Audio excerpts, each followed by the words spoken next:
Hi మావా! 100 days video editing mastery సిరీస్‌లో ఈరోజు డే 7. నిన్న మనం యాడ్ చేసిన ఆడియో క్లిప్‌కి ఫేడ్ ఔట్, ఫేడ్ ఇన్‌ని ఎలా యాడ్ చేయాలో నేర్చుకుందాం పదండి. ఈ ఆడియోకి నేను ఫేడ్ ఔట్, ఫేడ్ ఇన్ అయితే యాడ్ చేద్దాం అనుకుంటున్నాను. యాడ్ చేయకముందుకి ఎలా ఉందో మనం విందాం ఒకసారి.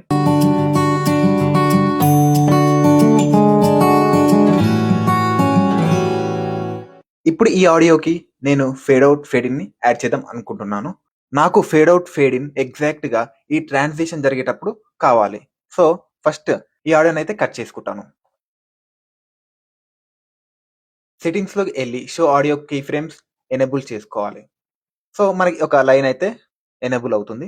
మనం పెన్ టూల్ క్లిక్ చేసి ఇక్కడ మీకు ఎక్కడైతే ఫేడ్ ఔట్ అవ్వాలో ఒక కీ ఫ్రేమ్‌నైతే యాడ్ చేసుకోవాలి. యాడ్ చేసుకొని అండ్ ఇంకొక కీ ఫ్రేమ్ కూడా యాడ్ చేసుకోవాలి. సో, ఇది సెలెక్ట్ చేసి మనం డిక్రీజ్ అయితే చేయాలి. ఇప్పుడు మనకి ఆడియో అనేది ఫేడ్ ఔట్ అయితే అయ్యింది. అలాగే నెక్స్ట్ క్లిప్‌కి ఫేడ్ ఇన్ కూడా చూద్దాం. ఇక్కడ ఒక కీ ఫ్రేమ్‌ని యాడ్ చేసుకొని అండ్ ఇక్కడ ఇంకొక కీ ఫ్రేమ్‌ని యాడ్ చేసుకొని డిక్రీజ్ అయితే చేసుకోవాలి. సో, ఇప్పుడు ప్లే అయితే చేద్దాం.